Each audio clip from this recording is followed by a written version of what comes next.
Hello and welcome to another episode of the Firearms Insider Gun and Gear Review Podcast. This is episode 76. In this show, we showcase gun reviews, gear, and anything else a gun enthusiast may be looking for. We strive to evaluate products from an unbiased and honest perspective. I'm your host, Ryan Krause of the Firearms Radio Network, your source for broadcast for shooters, hunters, and gun enthusiasts. Today I have with me a new listener joining us. Say hello to Rob, and then also we've got Chad Wallace. How's it going, guys? It's going good. Thank you for having me. Yep, it's like normal, going pretty good here. Just hanging out, talking about gun stuff. That's right. Now, I apologize. I've already gotten one drink down. I started libations a little early, so I might be a little, I don't know, babble mouth or mush mouth, or I might have to correct myself a couple times. It seems that my vocabulary immediately goes out the window as soon as I have like one in me and no food. So, with that being said, what'd you guys do in guns this week? This week I didn't do a whole lot of guns, but last weekend I had a nice day at the range with some family members and friends. Took a bunch of my toys out there and just spent time shooting and having a good time. What was the best toy of the day? I would have to say a PS90 that I did an SBR conversion on, and then drop a 30 cal suppressor on it. That's a fun gun to shoot. Nice. Yeah. Does the 5.7 coming out of the 30 cal, does it do a pretty good job? Yeah, I did a real good job suppressing the noise. I couldn't get the full value. I couldn't take the earring protection off because there were some people shooting these really loud, like race-style guns a couple of bays down. It was an outdoor range, but I didn't want to take the earring protection off because even with the suppressor, I didn't want to go deaf. And then I took out my my Tactical Solutions 1022, and there was somebody actually hung at the 100-yard line a tennis ball, and the three of us were out there shooting the tennis ball with the 22 long rifle, Tactical Solutions rifle. Sweet. It's always fun to do that, especially when somebody shoots it, then you go, crap, he shot it, no, I gotta shoot it. Then the next person goes, I can't be the one who doesn't shoot the tennis ball. So yeah. That sounds like a blast. Oh, it's a hoot. Yeah. Well, see, I was gonna say, what about you, Chad? Did you pull any triggers? Not this week. Last week, and I wasn't on last week, so I went to the range, shot this trigger I'm going to do a review on, shot it a bunch, then I shot my AR. My son went with me.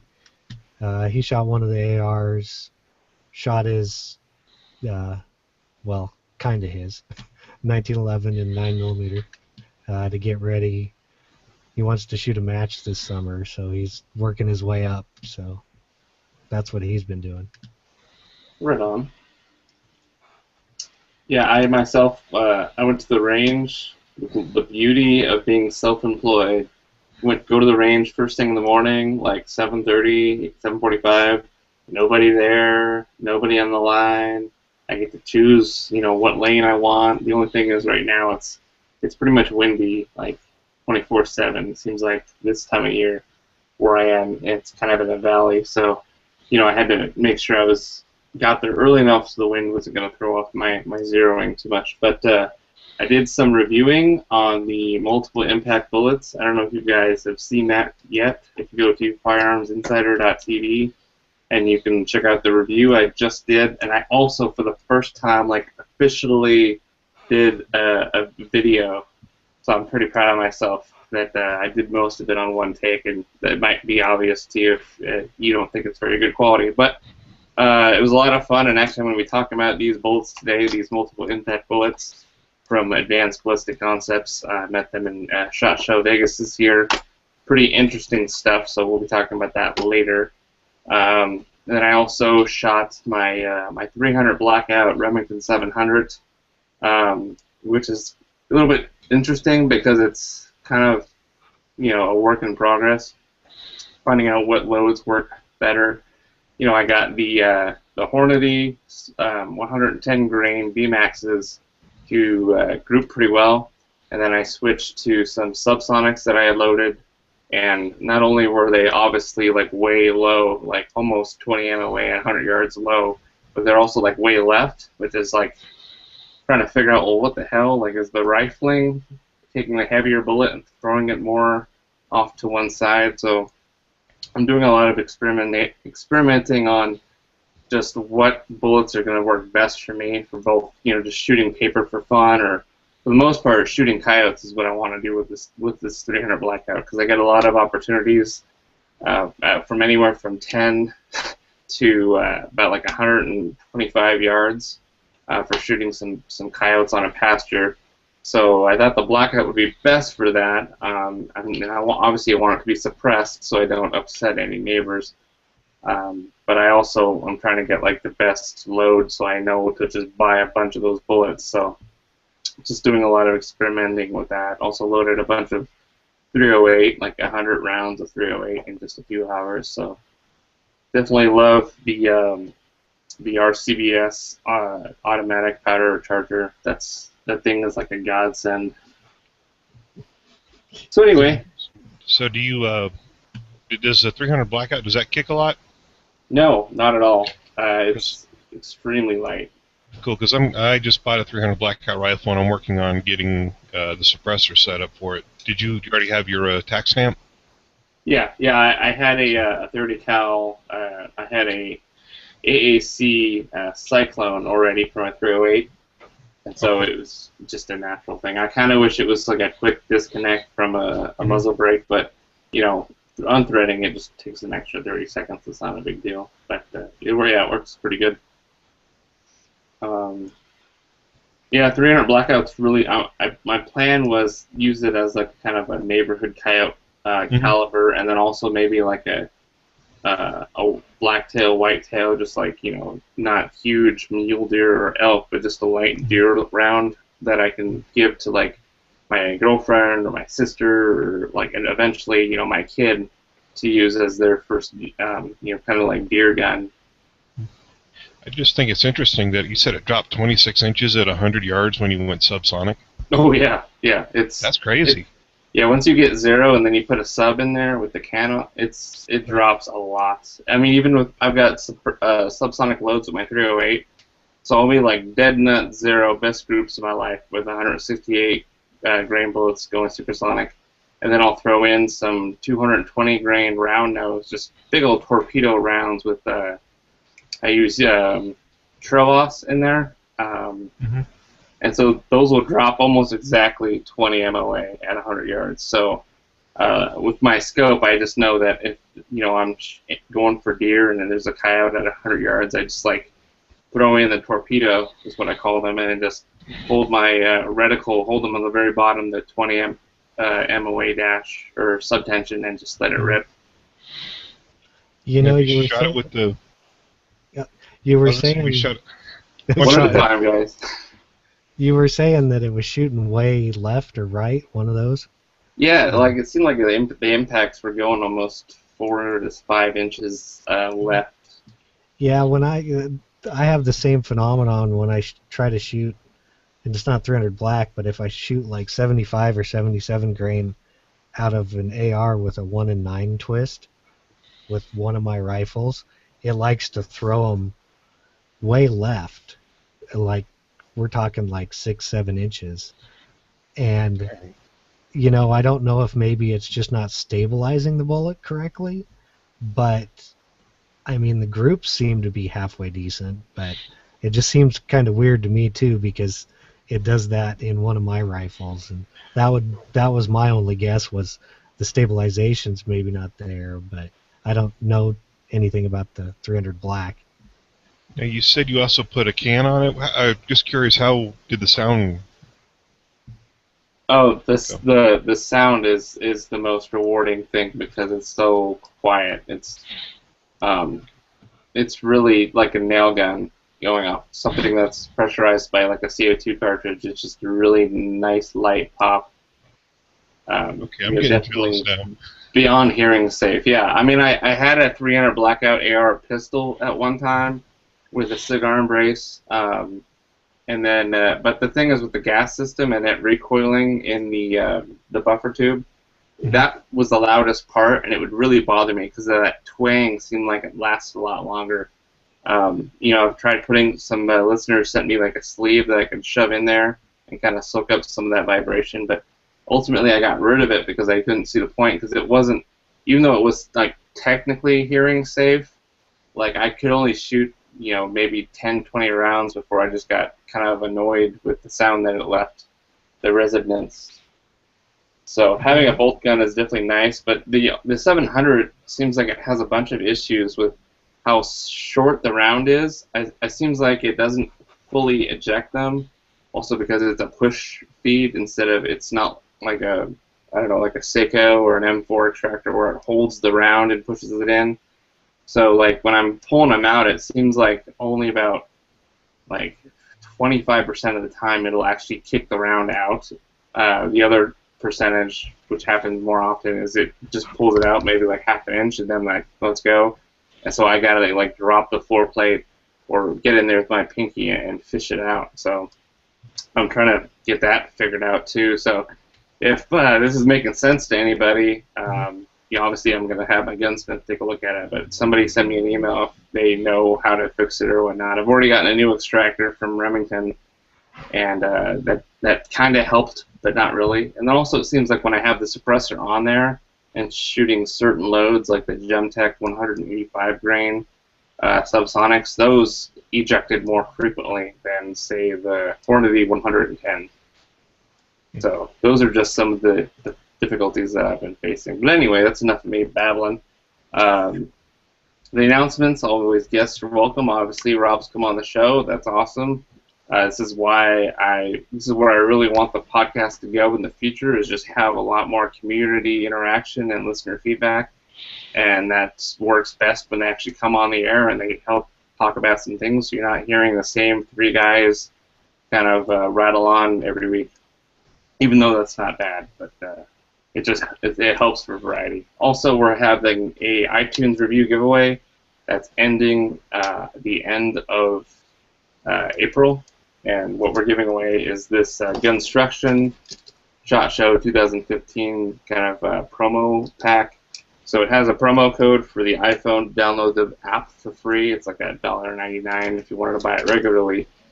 But it also comes with a sweet patch, low speed, high drag, and it's got like an As Seen on Instagram patch, and then it's also got a black plastic dust cover for your AR-15. It's got the Gunstruction logo molded in there. It's got the springs and all that, so you can replace your existing worn out dust cover with this awesome plastic one. And then also download the app for free, and you can be building AR-15s on your iPhone all day long if you want to. So I've got two of these. We're giving them away. All you got to do is leave this podcast an iTunes review. Positive, negative, that doesn't really mean a difference to me as long as it's somewhat constructive. And then at the end of the deadline, so at the end of the month, I will be picking two of those randomly and sending them these. So that's going on. Well, let's get right into the new product spotlight. This one is called Pig Balls. You heard me right. I said Pig Balls. And actually, BALLS is an acronym. It stands for, what does it stand for? BALLS? No. It stands for Ballistic Adjustment Leveling Systems, BALS. And Pig is the maker. I believe that they sort of took the place of Eagle Industries, or at least that's what I've noticed, is that, everything that was great that Eagle made, it seems like Pig is making now. They're kind of like one of the big brands on SKD Tactical, so go on over to www.skdtac.com. It's like one of my favorite websites to go to get this, just general tactical gear. It's not like overtly like, crap or, Chinese-made stuff. They've got an awesome sense of humor. They're an awesome company to work with. So anyway, Pig Balls. Obviously, they have a great sense of humor. This is a rifle stock pack. It's got a nice kind of black suede cheek rest. And then on the other side, you have a beanbag that's kind of unhooks and acts as a rear stock bag, and then there's also a smaller zippered compartment for holding your ammunition. So it's kind of kind of a hybrid stock pack that I haven't really seen before, and I think it's kind of interesting, especially if you like the idea of having a rear bag on your rifle at all times. You know, you can hike around with it, sling it over your shoulder, and not have to hold the bag around your pocket or whatever. So, what do you guys think of this? Well, I was looking at it earlier and I saw the video, and to me it looks like a pretty interesting concept. Because you can also take the beanbag in the back, you can actually take that off and just leave it at home or leave it in your car or whatever if you don't want to carry it with you in the woods or what have you. Yeah, and I was looking at it, and you know, having that rear beanbag thing, especially if you're doing, like, if Ryan's doing coyote hunting or something, you know, for setting up, that could be pretty cool. I suppose if you needed to, you know, you could always stick it on the front too, under the stock, to help stabilize it if you're in some odd shooting position that you need something extra besides like a bipod or just a rock or something. So it'd be pretty good for that too. It's got the second bag for storing extra ammunition and stuff too. Right. The one thing I didn't see, or I didn't find it because, you know, I haven't looked that much, is if they made one also with a cheek riser, depending on, you know, what rifle you want to use it on, you may or may not need a cheek riser for it. I actually have I don't have the balls, but I have just the regular pig stock pack, so it's virtually the same thing except without the rear bag, and it's got the zippered compartment all the way, the full length. And we'll remember that you said you didn't have the balls, so. I didn't have pig balls. You didn't say that. You suck. Anyway, so I have the other version of it, and I have to say that it is one of the best quality stock packs I've seen, and I own like 4 or 5 packs. Just the suede is like the best feeling on my cheek ever. Like it's really, the stitching is well done. The zipper is, you know, the compartment and all the materials made, and also how it lashes to your rifle. It uses kind of like bungee cordage. And so instead of just using 2 Velcro straps, you know, you actually have cordage where you can get it nice and tight. But that also lets you, if you wanted to put a cheek riser in there, it'd be pretty easy to do. You're not having to wrestle with Velcro straps or nothing like that. I'm sure there's something you could do. There's guys that, you know, put Bondo on their stocks and then put a pack over it, but you can definitely slip something in there. Yeah, I see that now. It's like little bungees that tie it on here and there. So yeah, you could make anything and put underneath there. Yeah. I had an old rifle with one that didn't have a cheek riser, and that's what I did. I just got some foam and duct taped it to the synthetic stock and then put a pad over it, and it worked great. So, yep, you're right, Ryan. Yeah, that'll work. If you want to go real light, you could take the foam and just put like fiberglass over the foam, just cover the foam in fiberglass, and then use that as a riser. But yeah, that was the first one of the things I noticed. Is the one I've got for my Remington 700's got the Velcro on the bottom of it, and that's just, it really sucks if you need to put a cheek riser underneath it because there's not enough give in the Velcro. Yeah, there's plenty of cordage here, especially if you already have a stock that's like a Monte Carlo style, or if it's some kind of aftermarket stock that already has a nice raised cheek in there. You've got plenty of room to make this guy fit and cinch up just perfectly. So I would highly recommend these. I plan on in the future doing kind of like a 3-way shootout sort of review. So I'm going to be reviewing 3 or 4 stock packs at the same time and kind of telling you which one I like the best and which one I don't like, or I like the worst. Obviously, the pig, not balls, but the pig regular stock pack will probably be the winner of that. But I would highly recommend it, and I think it's only $50. I wanted to get a black one, but they did not have any right-handed ones in stock yet. So When you're getting this, you can choose the color of the bag as well as the zipper and everything that's basically not the black suede cheek side of the pack. So you've got black, coyote, multicam, and ranger green. Obviously, multicam is the new hotness. You're gonna have to go with that.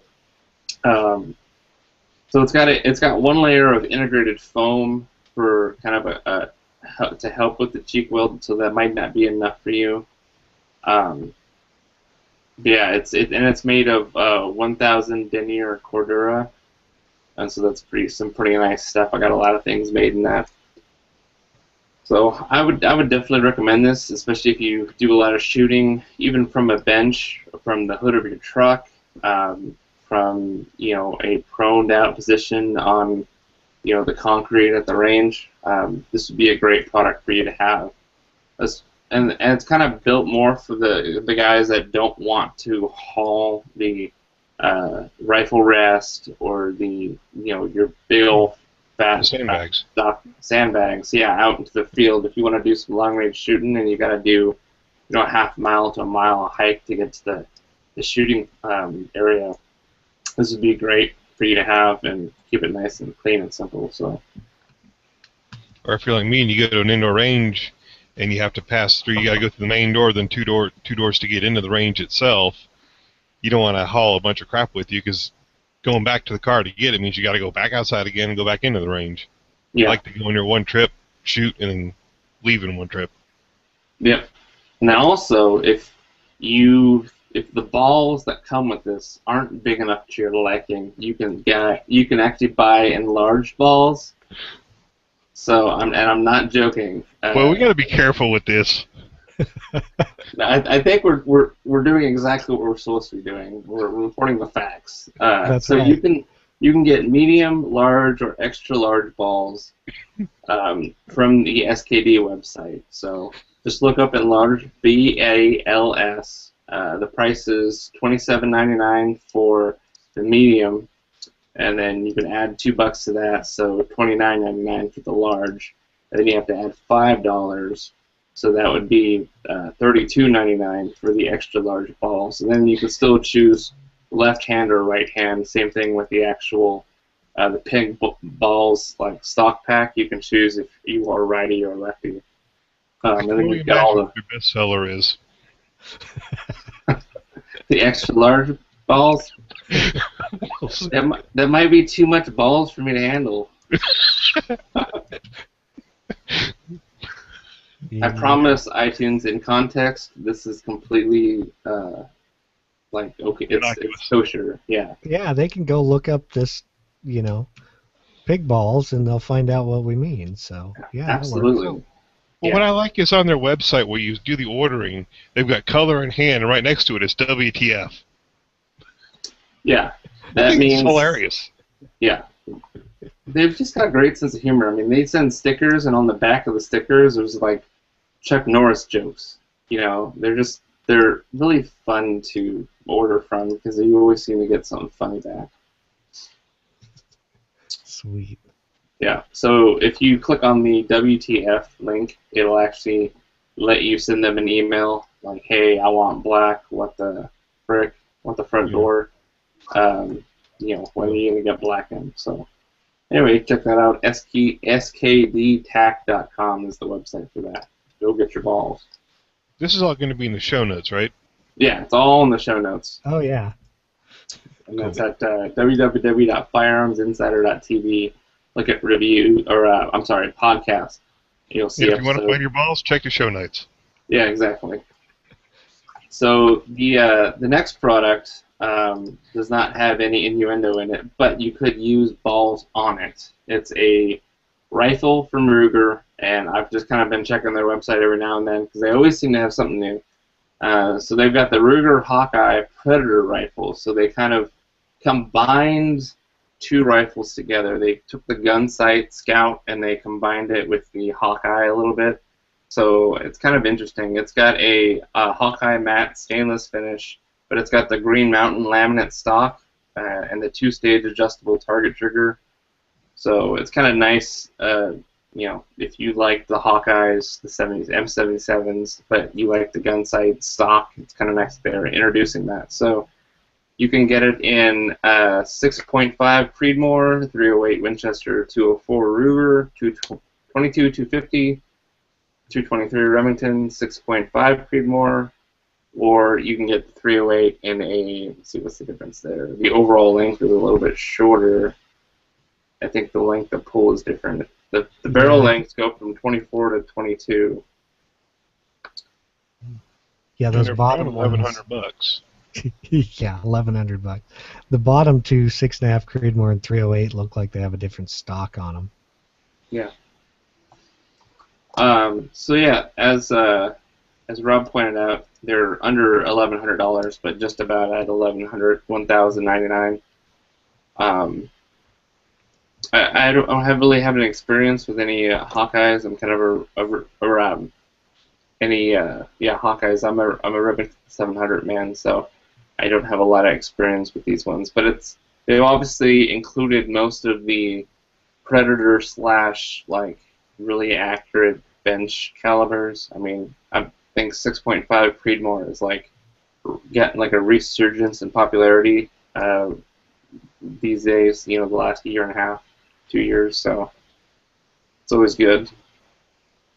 It's got a length of pull of 12 3/4 inches. It doesn't have any sights on it, or it doesn't look like it doesn't come with any scope mounts. Like I said, stainless steel finish. What do you guys think? I've shot a couple Rugers. They were varmint rifles, and they're pretty nice. I mean, they're kind of just like every other, bolt action varmint rifle, but, they shot nice. They felt comfortable for me to shoot. So, I think it's not a bad deal, and being a Ruger, that suggested retail is not going to exactly be street price. Yeah, you'll probably find it probably. I noticed those, like on the 6.5 Creedmoor, the first one they offer, I guess it has adjustable spacers, so your length of pull can be from 12 3/4 to 14 1/4. I didn't know if you'd mentioned that. Oh, that's cool. Yeah, I thought that was kind of cool. That kind of explains the buttstock on it, why it looks a little different in the picture. So that's kind of cool. I don't know if some of the others have that. Like, yeah, it doesn't look like all the models have that. It's just the new models. Yeah, if you read right underneath where the rifle picture is, this says models 47139 and 47140 include 3.5-inch spacers. Yep. For expanding the length of pull. So. Yeah. It looks like a decent rifle. I wouldn't think it would be a bad rifle, really. I mean, what's the weight on those things? 8 pounds about? Yeah, it's not like it's super light, but then again, it says lightweight varmint rifle, but 8 pounds, I don't know if that's a lightweight varmint rifle. That's about standard. I mean, they get heavier for sure. Yeah, that's what I figured. It's not light. I would consider more like 7 for a varmint rifle, but yeah. Yeah, actually, it looks like it has integral scope mounts. I'm not a big fan of these. They're like machined right into the receiver, so you're not going to be using Weaver or really putting a Picatinny rail on there. They're kind of like the Ruger style. I don't know if you've got like any of the Ruger pistols that came with scope rings, like the Red Hawk or Super Red Hawk. It's kind of got that scallop in there, so it's just that one point of fastening for the scope rings. I'm not a big fan of those. You're kind of stuck getting that specific style of rings. So then as far as if you wanted extra MOA for your scope angle or anything like that, you kind of lose a little bit of possibilities. But I guess the biggest thing, if you're not already aware of Hawkeye rifles, it has a non-rotating Mauser-type controlled round feed extractor, which means that as you pull the bolt back and push it forward, it grabs the round out of the internal magazine, and it actually holds on to the end of it, holds on to the head. It's skipping me, not the rim, but anyway, the head case of it. So it's not a push feed style, which is like Remington 700s. And so if you fed the round in halfway and then all of a sudden you wanted to eject it, you could do that. Whereas a Remington 700, if you push the round in and you want to change your mind, you got to pull the bolt back out and fish it out, or push it all the way home and then pull back out. So just having this Mauser type extractor, I see a more benefit of. You might be more fond of those than just push feed style extractors. So I know I wish my 700 had something like this, especially with the blackout. But kind of cool that they have that on there. Right. I will say, if Ruger would like to send me one for T&E, I'd be more than happy to do an evaluation on it. And I've got a couple of really nice scopes I could put on it and give it a whirl. Yeah, I'm actually that 6.5 Creedmoor is getting so popular again that I'm thinking about doing that too. I got rid of my 6.8 SPC, but that was obviously an AR. But having a bolt gun in 6.5, you get that higher BC and get to play around with much flatter shooting. And I mean, the guys are shooting matches at 1,000 yards with the Creedmoor round. You're shooting a 308 at 1,000 yards, man. You got to have your scope doped all the way out and like a 30 MOA rail, and the wind blowing like not anywhere. Anyway, so if you guys want to check that out, go to Ruger.com and then look for the Ruger Hawkeye and then look for the Predator model. So next up today, I got another sweet gun. Unfortunately, this is kind of a limited run type thing, and you're going to have a hard time finding it. So try and control the urge to nerd out and try and order one of these right away. It's the Smith & Wesson Model 460 XVR Bone Collector Edition. So it's a 460 Smith & Wesson Magnum revolver that's got a Picatinny rail built right into the sight ramp. It's got a muzzle brake. It's got the kind of a black finish with the Bone Collector logo in the frame. It's got a Hogue Tamer grip on there. It is just all sorts of badass. The MSRP is $1,680. So, like most Smith & Wesson revolvers, it's going to cost you, not your firstborn child, but you're going to need to save up a little bit for it, at least for me, and as much money as I make. It's pretty close to your firstborn. Yeah, pretty close. So, actually, this is a brass casing. That's a 460. I picked this up at the range. I just wanted to show you guys the difference. This is a 44 Magnum, and this is the 460. So you can see the difference there. There's like over a half an inch difference in length. It is just a monster straight-walled case round. Nice. Yeah. No, this, I would give you my firstborn for this handgun. I mean, it's that sweet. So. Well, plus this is a performance center model, so they take that thing and they tune it out, they trick it out, they slide up the action, they make sure everything lines up, locks up, rocks up, and I know this thing's going to be a sweet shooting revolver. I mean, they had one of these, not a Bone Collector model, but a 44 Magnum with a two-tone like the Bone Collector is, which I think that two-tone just looks so sharp. They had that in the gun store the other day in one of the locked display cases, and they're like, you want to take a look at it? No, don't open the case, because if you open it up, I'll be taking it home with me. And I can't afford to spend $1,200 on a revolver right now. Yeah. But, I mean, that thing was gorgeous. I would love to have that in my gun safe one day. Oh, yeah, this is sweet. I mean, I'm with you on the two-tone, whatever it is, black and polished like stainless. Yep, that's exactly what it is, and they number them for the 26 to 1500, and they don't flute the cylinder of the revolver, so you get a nice solid cylinder, and right. I think that's just for weight to help compensate that massive 460 Magnum round. Yeah, I would guess weight and strength. Yeah, but, it is a sweet looking revolver, and I'm not even that into revolvers, but I'd take one of these home. I mean, for me, a revolver's got to have the it factor. Boy, does this ever.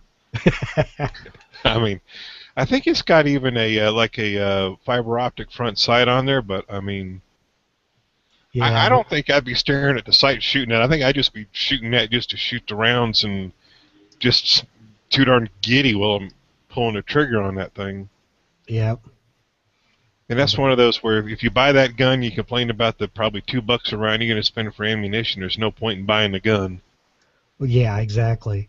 But You know. remember, I mean, with the 460, you can shoot the 454 Casull and the 45 Colt and stuff in it too, right? Well, yeah, that's kind of like running a 357 Magnum in my Desert Eagle. Well, Why? yeah. Yeah. Well, I guess if you went hunting with it, some states have, certain limitations, and if it's on the list, you can hunt with it, and if it's not, you can't. So if they haven't added the 460, maybe the 454 is on there. True. So that could be a plus. Yeah, it's got that nice, healthy length of rail there for you to just put any kind of optic you want. If you want to put a red dot, you want to put an EOTech or aim point on there, you can. If you want to do like an extended eye relief scope, like a handgun scope on there for some magnification, you can do that too. I don't know how many follow-up shots you'll be able to squeeze off with as much recoil this thing would pump out, but maybe you might be able to get some pretty good groups at 100 yards and be able to, take a deer or a hog or, anything that displeases you at a pretty good range with this thing. Yeah. No, that's definitely a gun I would feel comfortable taking in the brush. Yeah, and if you can't get this one, obviously this is the Bone Collector edition, so you should be able to find a regular 460 XVR. So don't feel too bad about that. See if I can try and find that for you guys.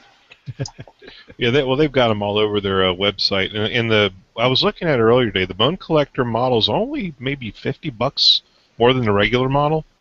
So, and that's just MSRP. You're probably going to pay a lot less for that at your gun store.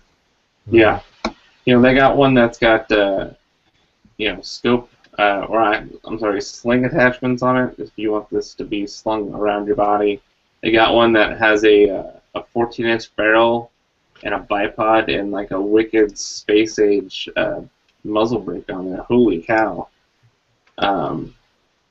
That's pretty cool. So yeah, just go to their website and type in the search bar 460 XVR and you'll get to see all of them. Yeah. Well, even the one on the website they've got, it does have a little.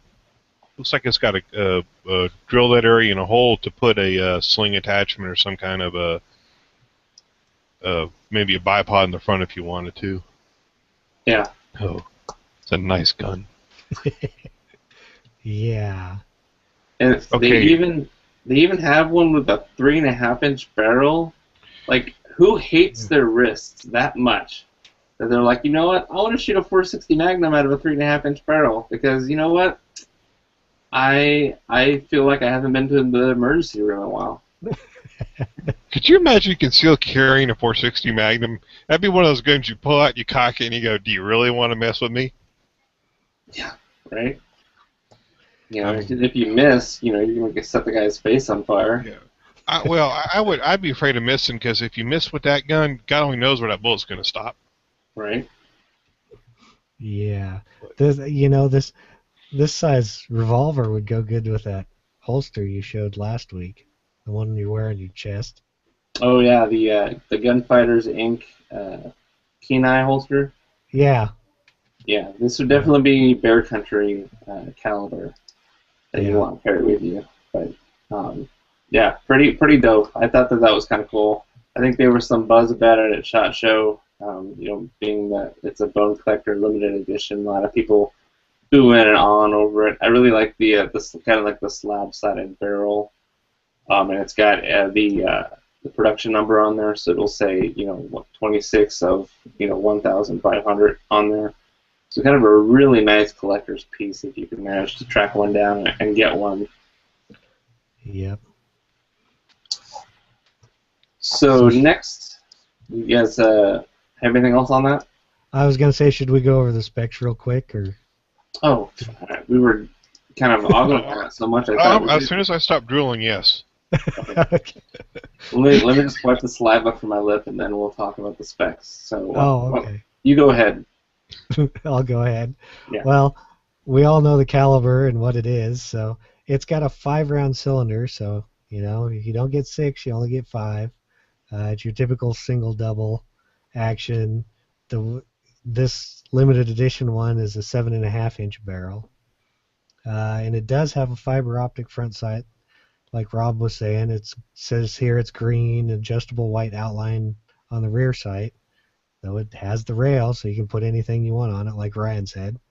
It says synthetic grips. They look kind of like the soft rubber style. And here's one that helps out a lot. It weighs 4.81 pounds, so it probably won't be as bad when you shoot it. Overall length is 15.2 inches. It's stainless steel everywhere. Two-tone finish. It says, I guess it's got other features. Muzzle brake, which we kind of went over. Should say sweet-looking muzzle brake, but it doesn't. Chrome teardrop hammer, so when you go to cock it probably helps. We went over no fluted cylinder. It's got a PC tuned action, which I kind of would guess being a special edition. It comes with a gun rug and a sling. And that's pretty much about the specs on it. Definitely a nice rifle. And the MSRP is $1,680.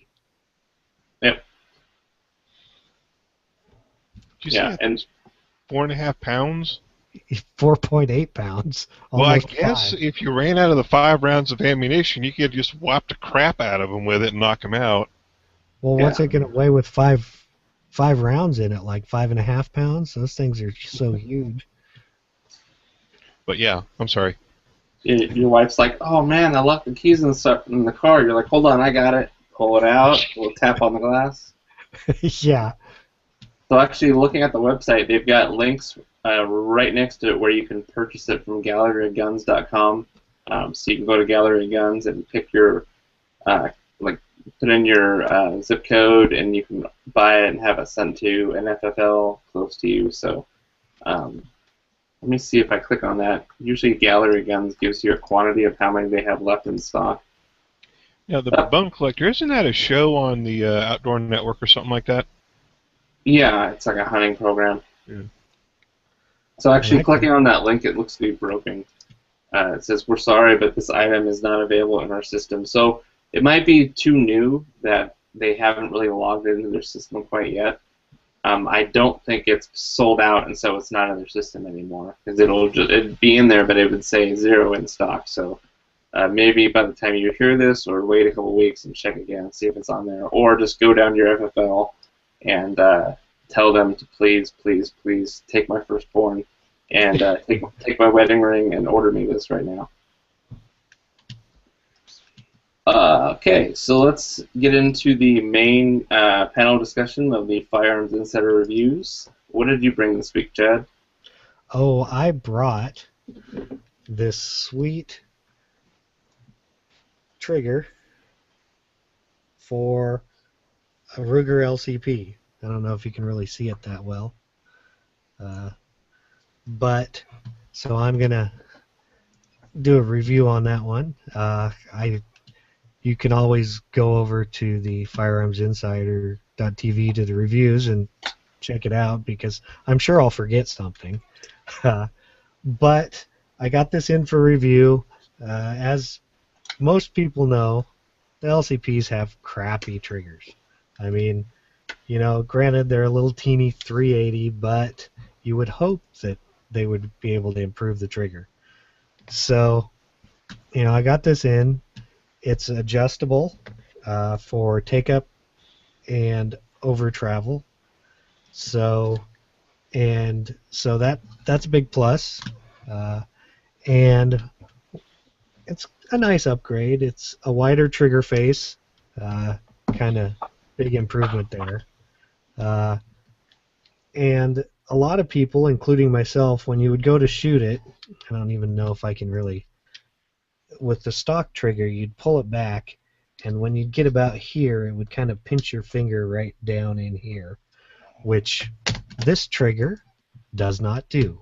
So that's another plus for it.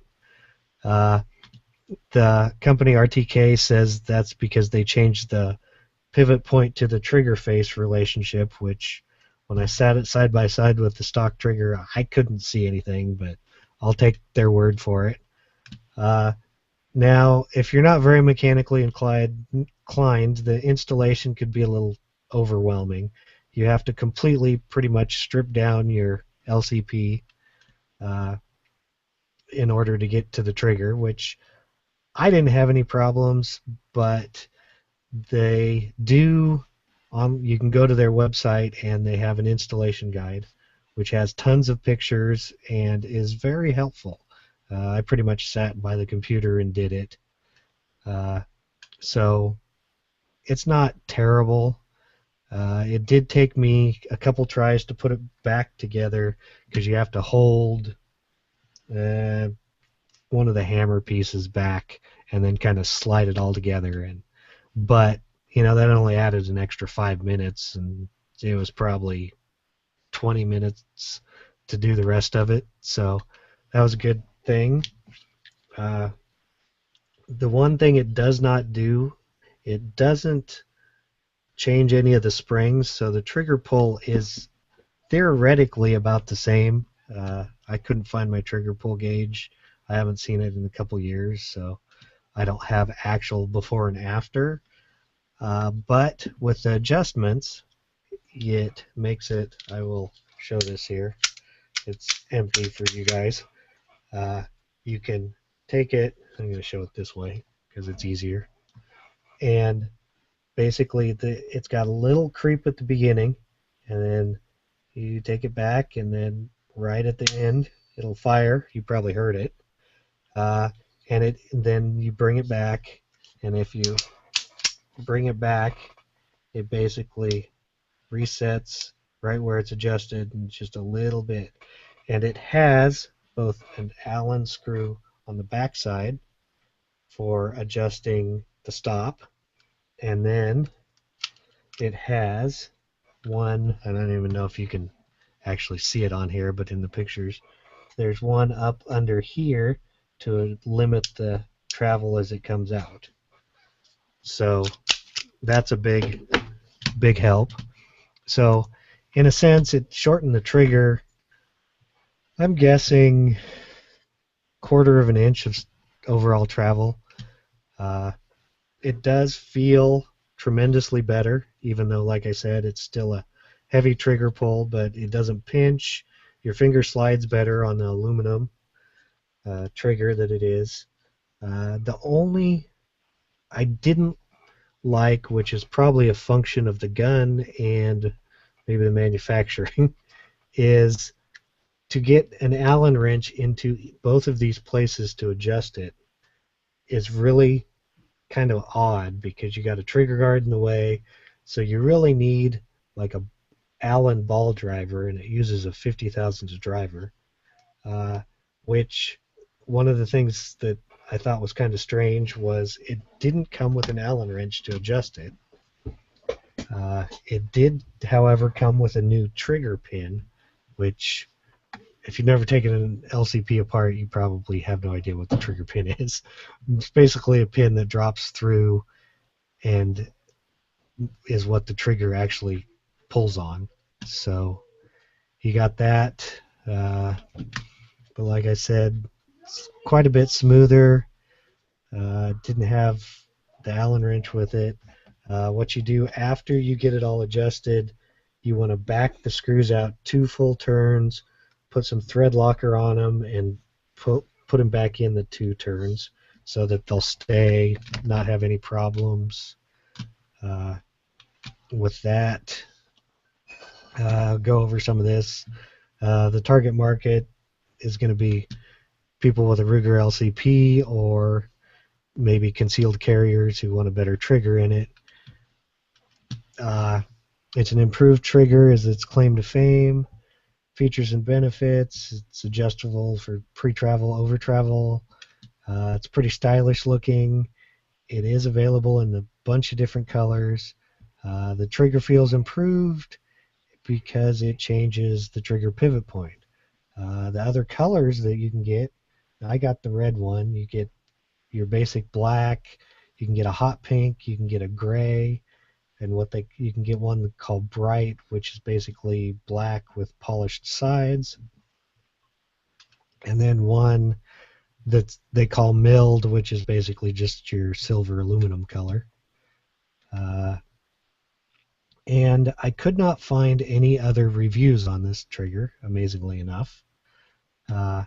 So I didn't have any other reviews on it. The MSRP on it it's $50 from RTK with free shipping. And then the retail, the only place I found that has it is Galloway Precision, and they are charging $45 for it. So you about get what you get there.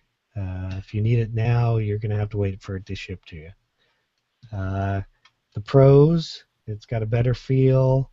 It has pre-travel and over-travel adjustments. It's got better trigger geometry. You can get color choices, so that could be good for some people. The installation instructions online are very good, and it includes a new trigger pin. The cons I found in it it didn't have an Allen wrench. You have to go online for instructions. They didn't really send anything with it. They sent a little piece of paper that didn't have instructions. So you go online, they're great, but if you're doing it somewhere else, you might have to run in and look at a computer or something, depending on. And the adjustment of the trigger is kind of awkward because you can't really get a driver in there very well, an Allen wrench, to adjust it. So I gave it a score of 8, which is great. And I will add something that RTK also makes a bunch of triggers for other small compact handguns like the LCP, like the Keltec, and like the Ruger LC9s, the Sky pistols, a bunch of others also that I forget. So even if you're don't have an LCP or something, but still kind of like the idea of an adjustable trigger, they might have what you need. So you guys have any questions? Yeah, the only question I was going to ask you is that, having squeezed a couple of triggers at the gun stores and noticing how long that travel was, how much did you adjust yours personally? The travel isn't actually adjustable. It just takes up all the take-up and all the extra at the end. So I lost about 1/4 of an inch on actual probably trigger throw. Okay. Is about what it ended up being. I should probably measure it, but that's hindsight. It is what it is. You can go to a gun store, borrow one of their guns, measure it, and then go home and measure yours. Yeah. Now the one you've got, that's the hammer-fired Ruger, right?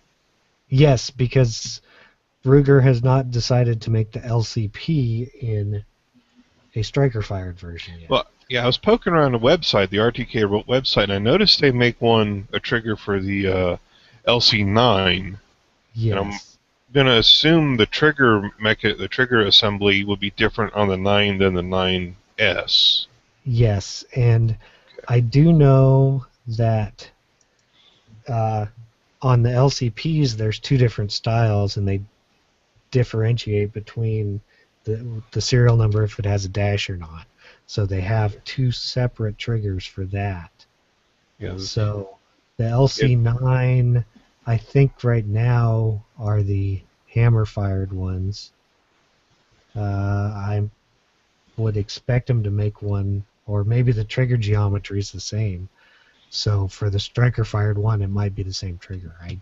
Yeah, because I've got a friend who's just bought the 9S, and I might throw this to him for him to take a look at. Yeah, I mean, like I said, I don't know. You could always shoot them an email. I'm sure they'd let you know if it works or not. Because I also noticed too on the website they've got a another trigger that's $110, and it's got a trigger bar and power blocker spring and some other stuff. So it looks like you're disassembling it and reassembling it, putting new components on, almost like you're doing a full trigger job with it. Right, and I noticed that too. Unfortunately, they don't have that for the LCP, of course. Just for level of expertise, would you say that if you could put together assemble an AR-15 lower, you could probably handle this trigger job? Yeah, that's probably a good comparison, especially with the instructions. I don't know if you clicked on any of the instructions there. Not yet. I'm not that brave. But they really do have nice instructions that they give you, so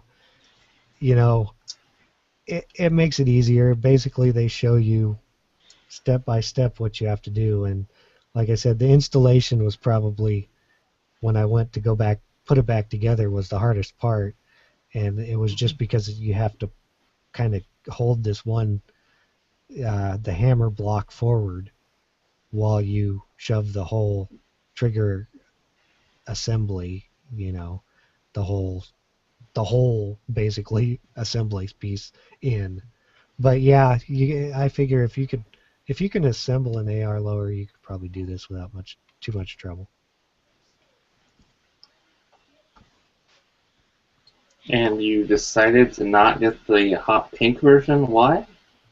I was debating, but I actually, if you want to know what color I decided on, I took it to my wife and said, "What color?" and she said red. Oh, you made a smart decision. Yeah. Well, yeah.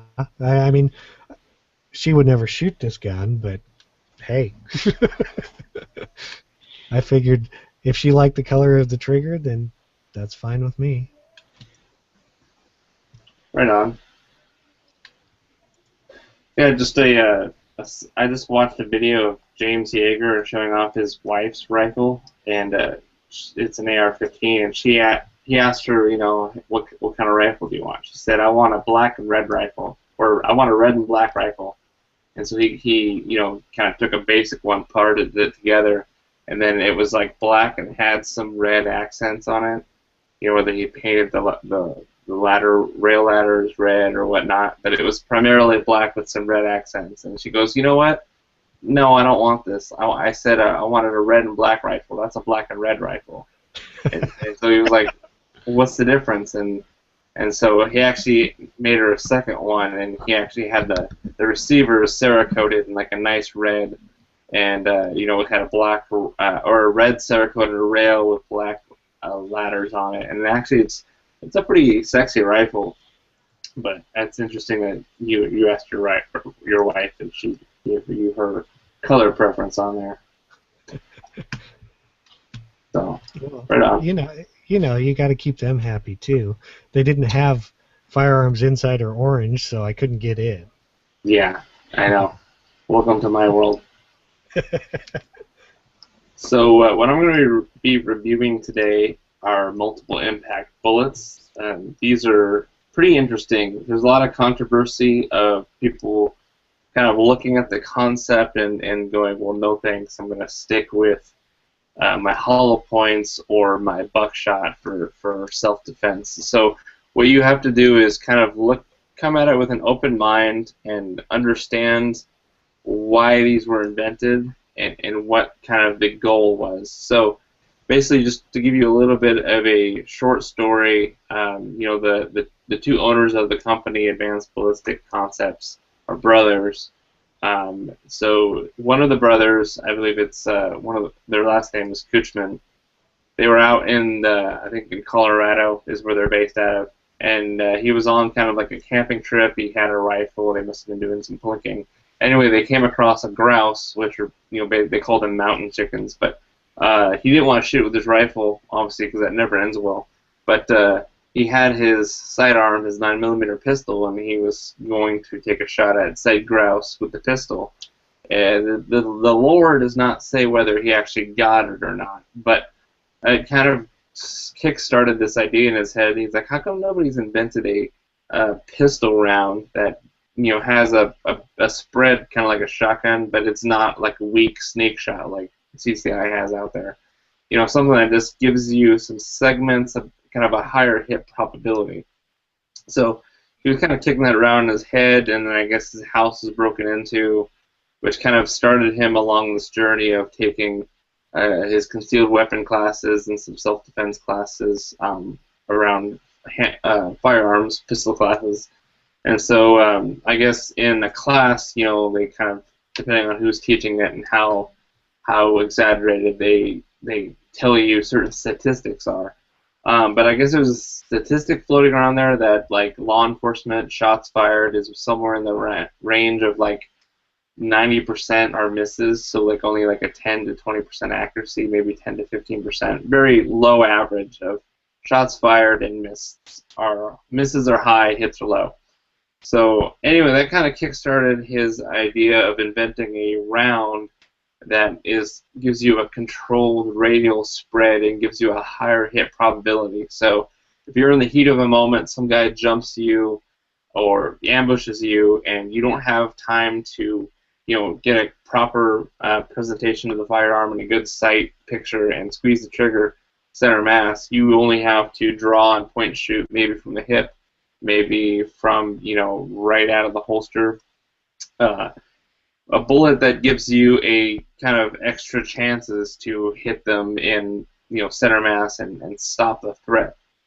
So that's where he kind of invented these multiple impact bullets.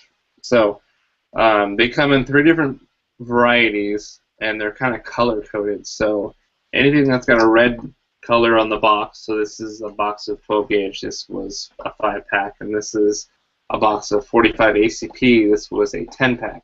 They're colored red. Red means fully lethal. They also have orange, which is technically called semi-lethal.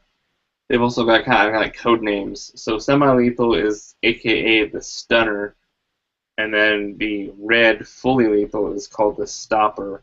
And then there's also green, and that's like non-lethal or less lethal, and it's the stinger. So stinger, stunner, stopper. They've got trademarks all over these packages. It's really hard to, when you first get them, to kind of dig down into, okay, I understand what it is, because there's so much on here.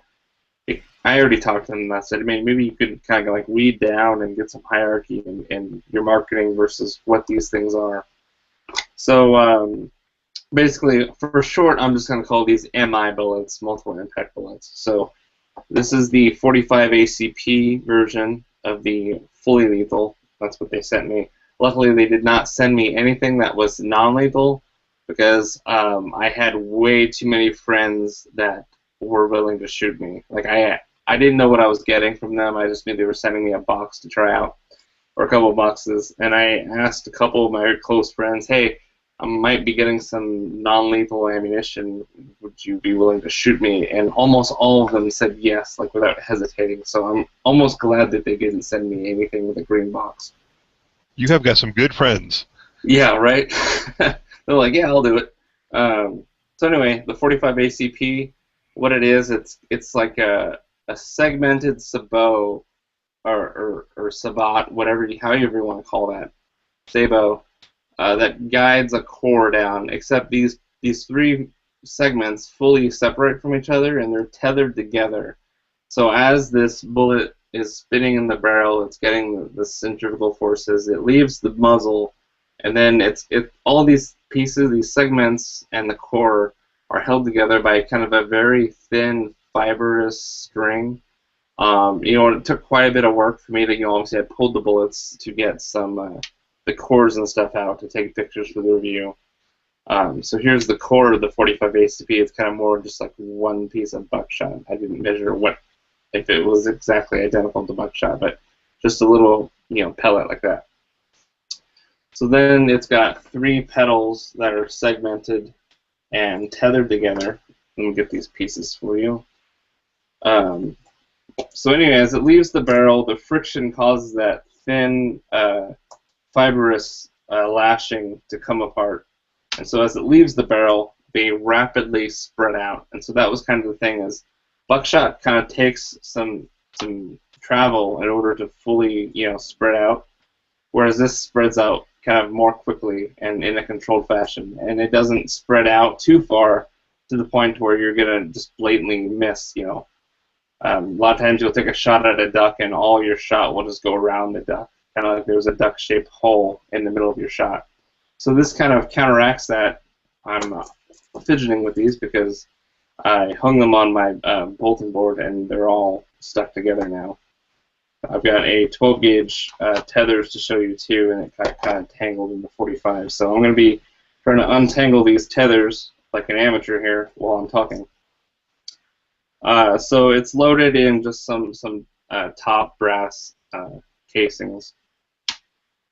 I've weighed the individual segments all together. Obviously, I'm a reloader, so that interests me in what each component weighs. So for the 45 ACP, let me get back to my notes. So altogether, the weight was 142 grains. Each, the buckshot weighed 31.5 grains, and the three segments, they kind of range between 36.5 and 37.5 grains. So altogether, that's 142 grains. The 12 gauge, I'll show you that. So the fully lethal was high brass, and interestingly enough, the core of that is kind of a cast 45 caliber bullet. This is what that looks like. It's kind of got their logo molded into the tip, but it's just a kind of a lightweight 45 projectile. So this core weighed 75.5 grains, pretty lightweight. And then each of the tethers weighed between, or I'm sorry, each of the segments of the slug, or the sabot, whatever you want to call it, each segment weighed between 205 and 210 grains each. So that came to about 700 grains total.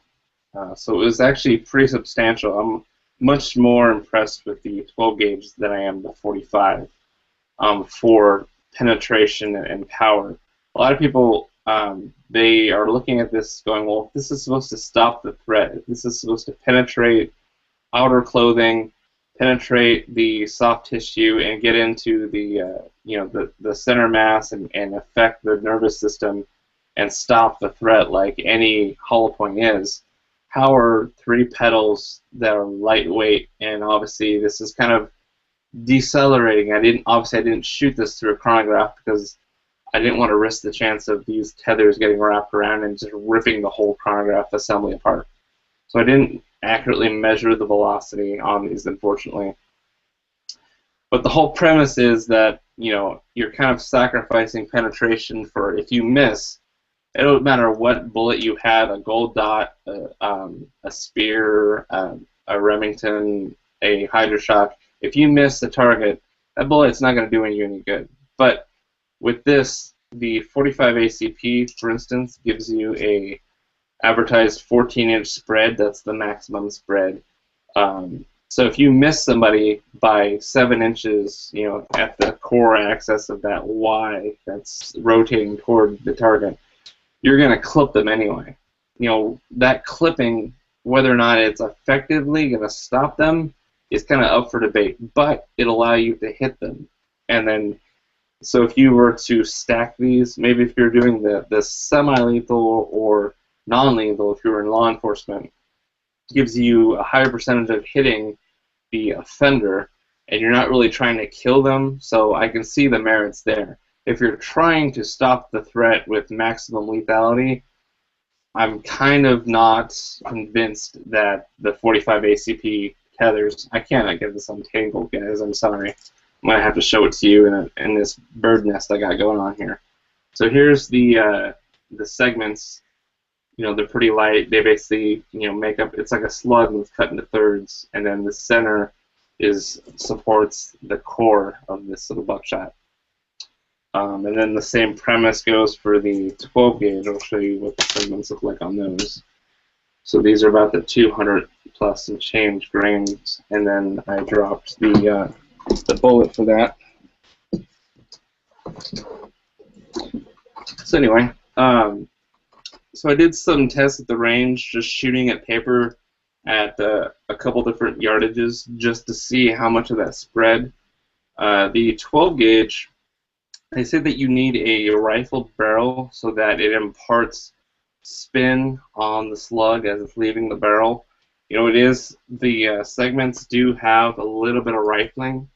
So I tested with a Mossberg 930 12 gauge semi-automatic, and these did spread.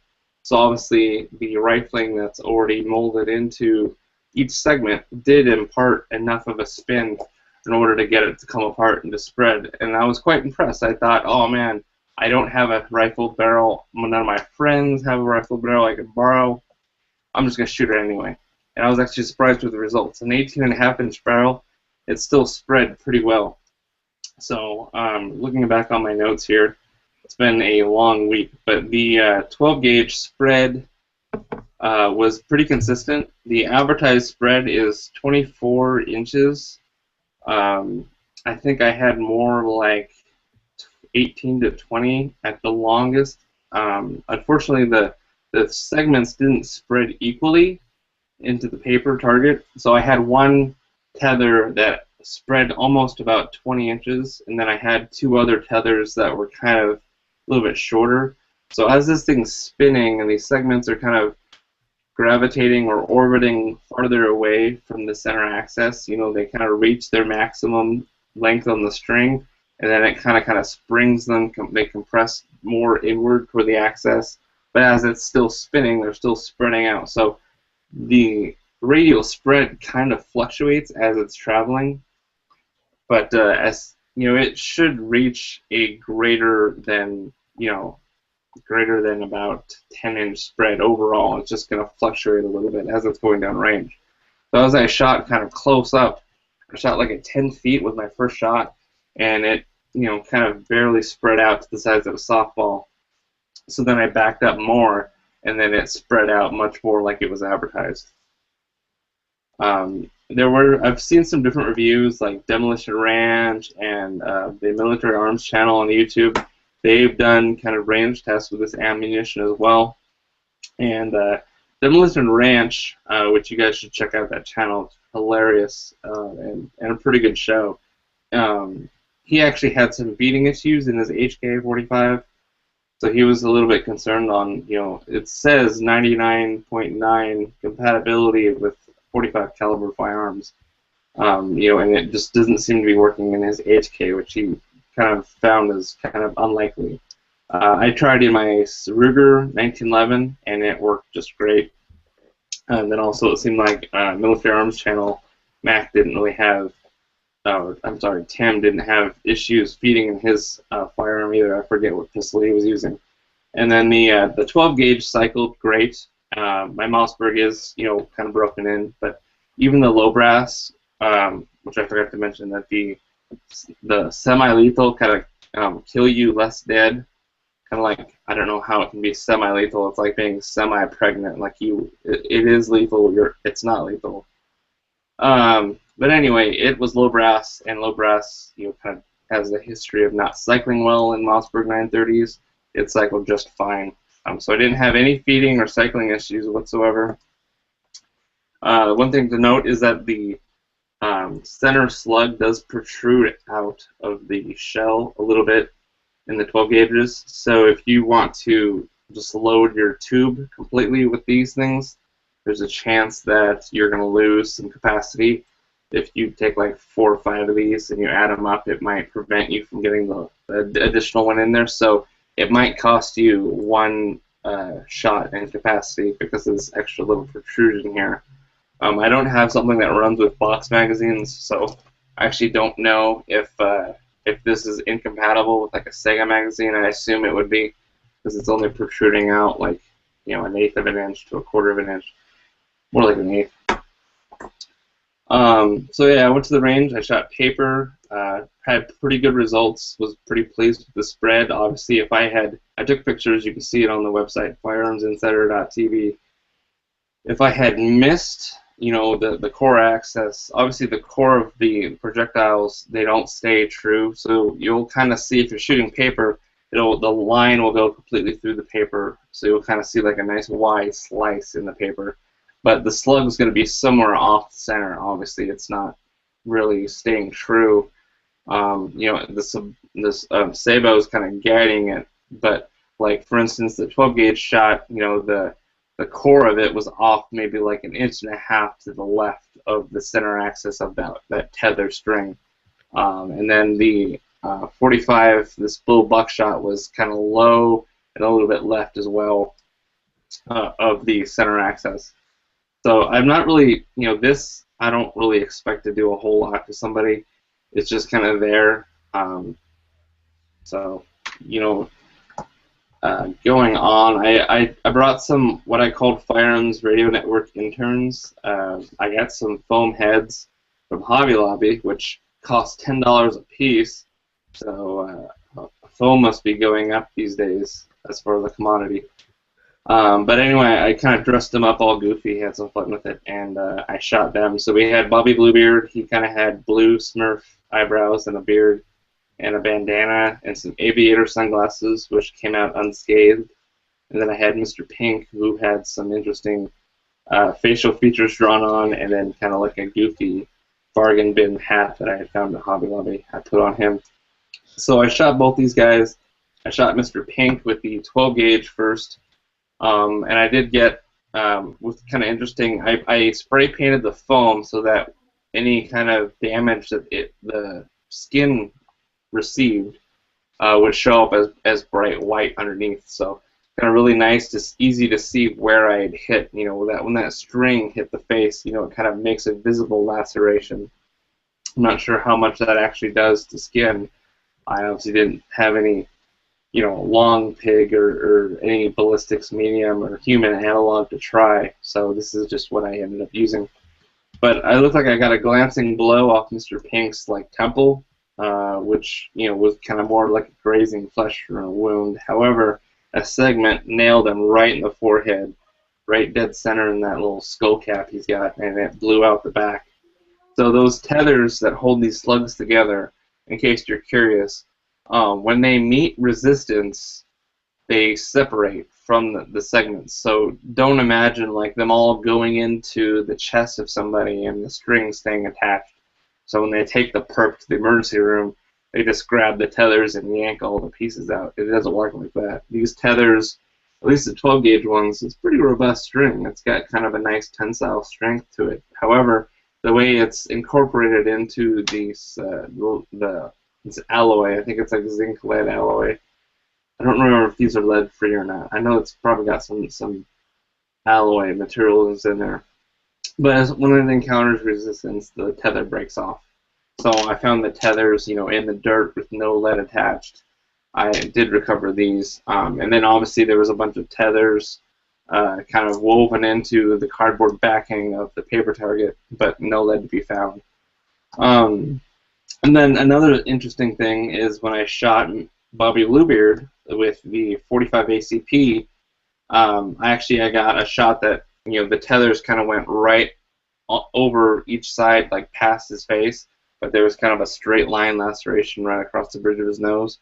So I took some more shots at him, and these shots in my testing, I wanted to kind of prove, well, if these bullets give you a higher hit probability. Everyone says you don't aim for the head, you aim for center mass, because head's a smaller target, you're less likely to hit it. I wanted to see, well, okay, what if I took a headshot at 30 yards, 25, 30 yards, considered long range for a handgun?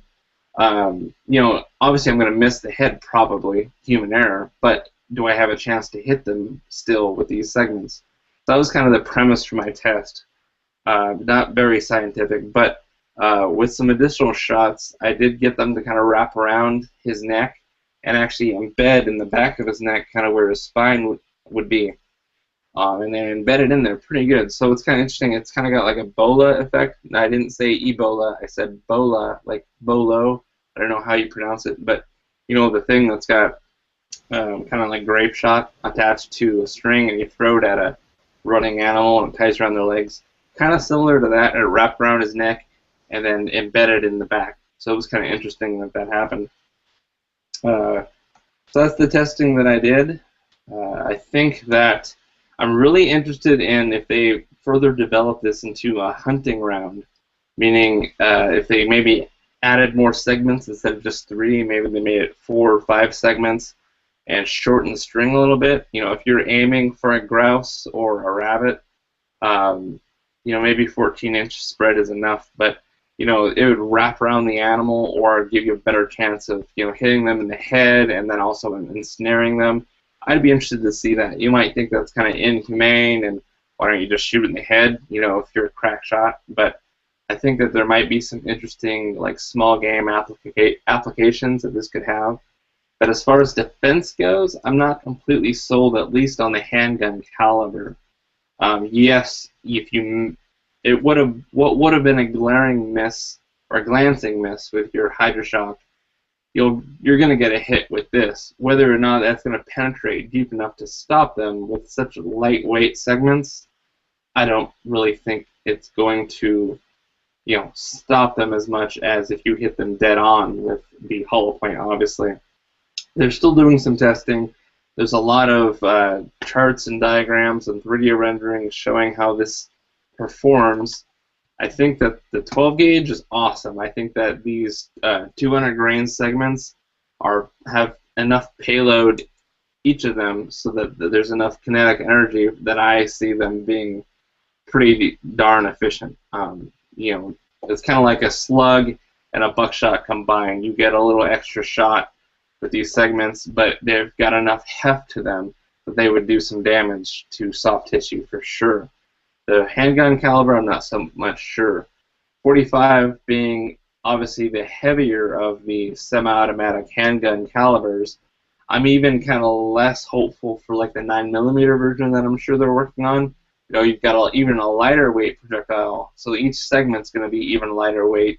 Even if that gives you some more velocity, I'm not sure if that's going to be a great man stopper. I know I hate that word, but when you're talking about self-defense ammunition, you know, that's kind of the thing. Is one of these enough to penetrate somebody's, you know, if they're wearing a Canadian tuxedo, wearing a denim jacket, and it goes through that and their undershirt and their chest cavity, makes it, you know, it bounces off of a rib bone or the sternum.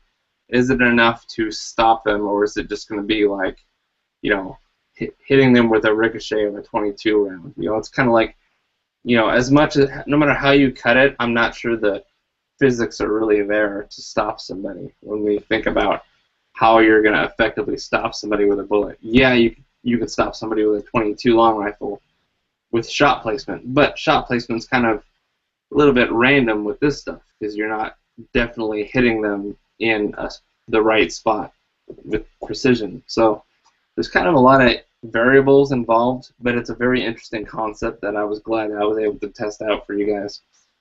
So that all being said, I'll just go through the key points and wrap it up. So claim to fame, it's a one-of-a-kind bullet technology making it possible to achieve an unprecedented combination of stopping power and high hit probability. As I said, stopping power, as much as I hate that phrase, I don't really think I'd call it unprecedented. I think it's still a little bit in the experimental stage. Anyway, the target market is obviously self-defense, home defense, and then law enforcement security. Features and benefits: the high hit probability, the 99% firearm capability. You got the 3 flavors of fully lethal, semi-lethal, and non-lethal. Gives you a quicker response time because you're not really taking the extra milliseconds to aim properly in those scenarios. That's really lightning fast. And then they've got trademarks for all these different like phrases and buzzwords that they've got in there. And so they call it deep impact technology. So you can read up on that. I don't really believe that you're getting a deep impact, but they've got all these kind of trademark words everywhere. What other aesthetic options? Obviously, there's none. What others are saying, I've got what Tim from the Military Arms channel. I kind of take his word as a much more professional and expertise than my own. He said that As it turns out, my testing at different ranges doesn't accurately tell the whole story of the bullet's expansion. As the bullet flies downrange, the diameter is constantly increasing and decreasing in size, or pulsing. At its smallest size, the dispersion might be 5 inches, and at its largest, it will be limited by the length of its tethers, which is 14 inches. And so he's talking about the 45 ACP round. I did notice a 7 and even 15 yards, the point of impact was pretty much right where I aimed. At 25 yards, the projectiles had veered off course and struck left of center, but still scored a solid hit on the target because of the extra tether or segment. I pulled apart the bullet to see what made the rounds tick and found a simple coil of string tethering the 3 copper zinc alloy projectiles together. Each of the bullet fragments weighed right at 40 grains with a variance of a grain or 2 between them. The variance is likely what contributed to the fired round drifting from point of aim at distances greater than 15 yards. I wasn't able to fire the rounds over a chronograph to measure bullet velocity as I was concerned it might hit the device. As of this writing, the manufacturer hasn't published velocity data on the bullets. So lastly, he says, as of right now, it's too early for me to pass judgment on this unique new defensive round. What I can say is that the concept is innovative, and I personally find it to be interesting. Will it replace my 147 grain 9mm gold dots anytime soon? No, not at this moment. But stick around as I put this new ammo through its paces. Who knows, maybe it'll knock my socks off. So he's keeping a pretty open mind on it. He actually shot, I shot paper at a couple different ranges, and so did he, but he actually shot, he measured a little bit more than I did. So it was really nice being able to compare his review to what I did. Mine was pretty quick just because of the amount of time I had. But it's interesting comparing results. So as far as the price point goes, you might be thinking, okay, this all sounds experimental, well and good. We've seen experimental bullets come out on the market for self-defense pistols. What it really kind of helps boil down to for the civilians is it going to be worth bang for my buck? And the answer is, I'm sorry guys, it's really expensive right now. The 45 ACP, I'll go through the what the lethal 45 is, because that's what they sent me. For 10 rounds, so this box right here is $39.95. And so they come kind of in this foam, and they're kind of in like a little circle. I just dropped I've got 2 rounds left. So $39.95. If you want a 30-round pack, it's going to be $114.95. If you want a 50-round pack, it's going to be $188.95. So extremely high. The 12 gauge, the fully lethal for 10 rounds. So these 5-round packs I have, but they have 10-round packs, and those are $50. The 25-round packs were $137.50. The 50-round packs are $249. $250 for 50 shotgun shells. It's got the exact same price for the semi-lethal as well. So I got links in my review notes for all that. Yes, it's extremely expensive, and that might right away make it so you do not want to mess with these at all. And I understand that.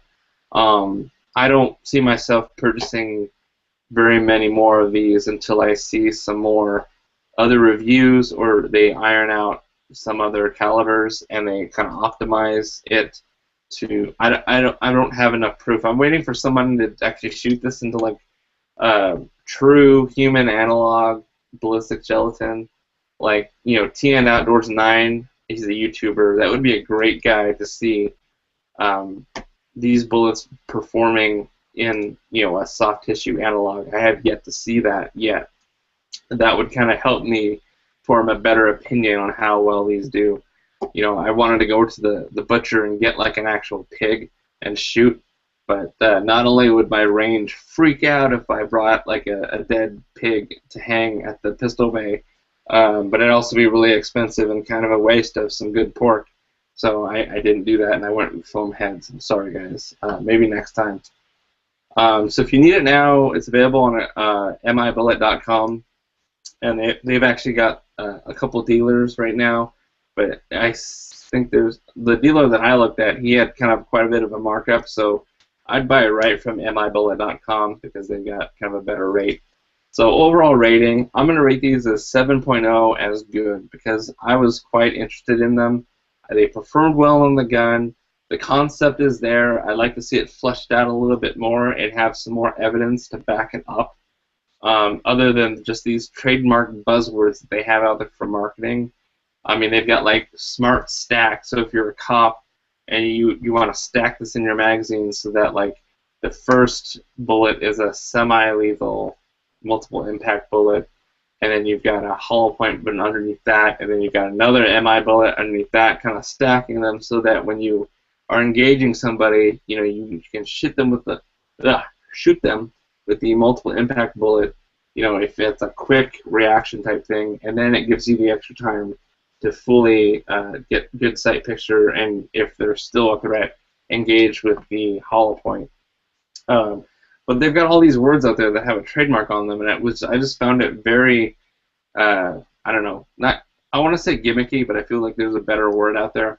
I just feel like they need to, you know, have more data to back it up as far as, you know, in layman's terms. This is what it does. They show good pictures on the boxes of the spread itself. So that's good. They actually show a paper target with a black silhouette, and they show the spread, and they tell you how many inches it is. On the back, they've got kind of these 3D renderings. I don't know how you guys can see, but these renderings of it leaving the muzzle and then kind of spreading out, and kind of a matrix. And that's all good, but it's not really enough to convince me.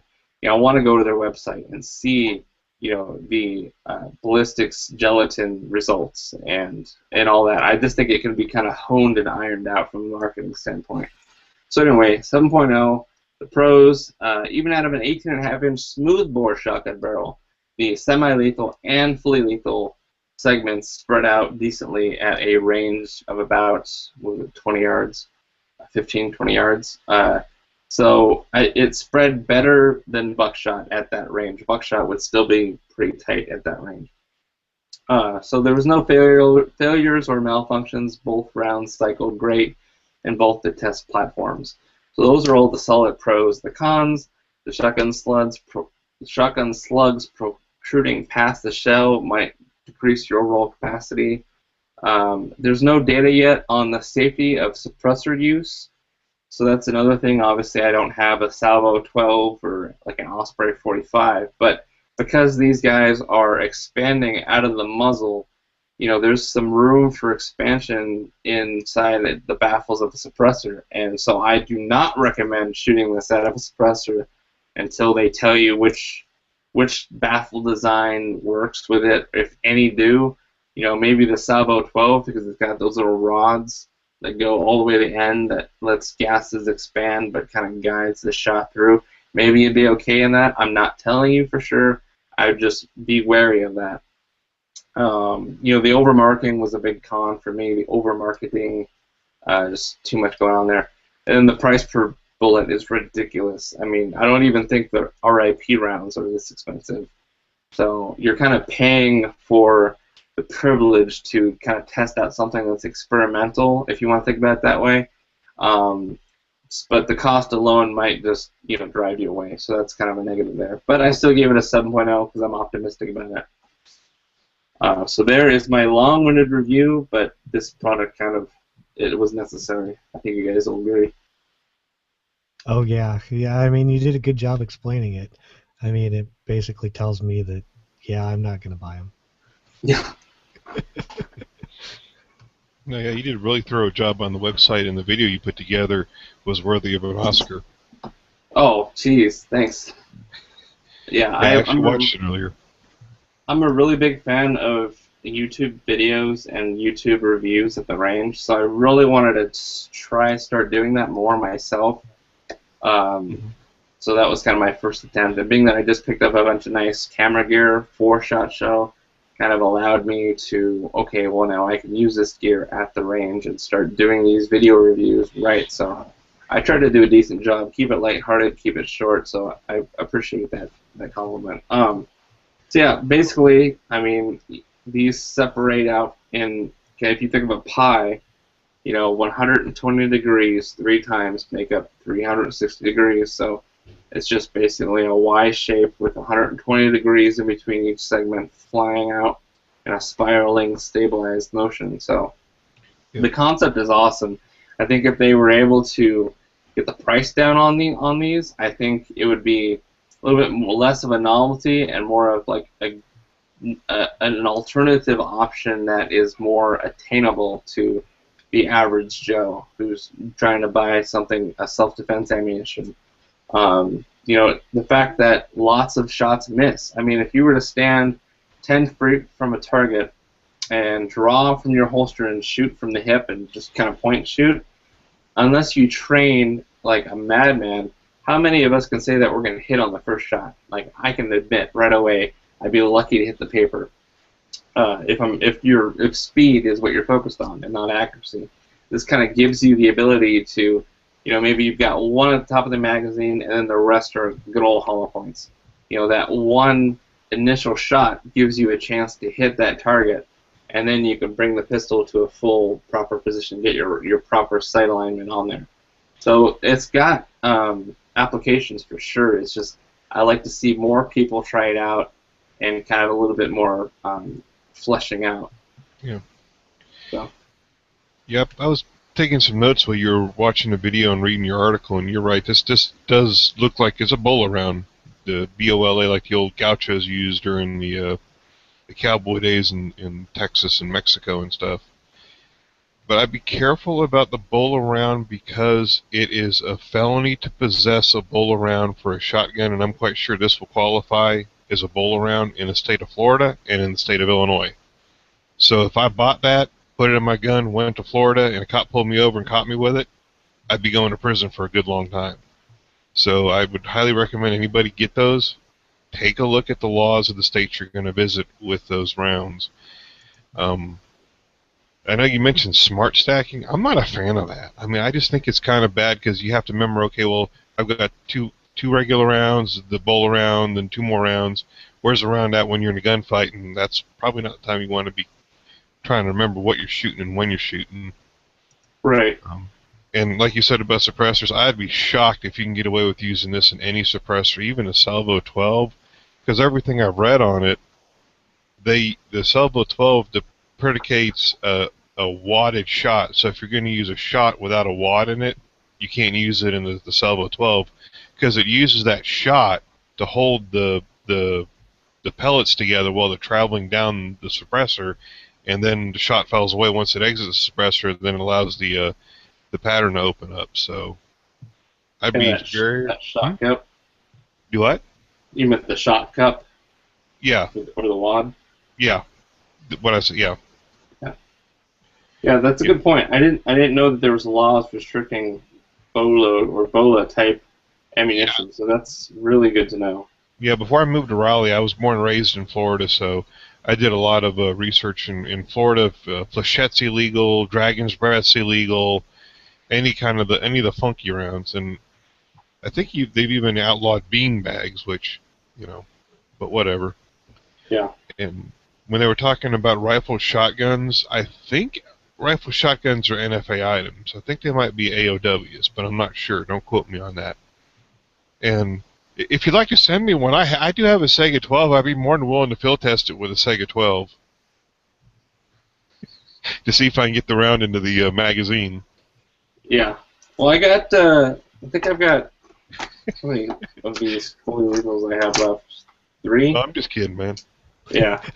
I've got a couple 45s. I'm really interested in, like I said, the whole what initially started the concept for the inventor was, can I take this grouse or at least hit it and, somewhat restrain it so it's not going to fly or hop away where I can go recover it, snap its neck, and have a delicious meal back at the campfire. That's the kind of thing I'm into, man. I mean, I'm shooting grouse, quail, pheasant.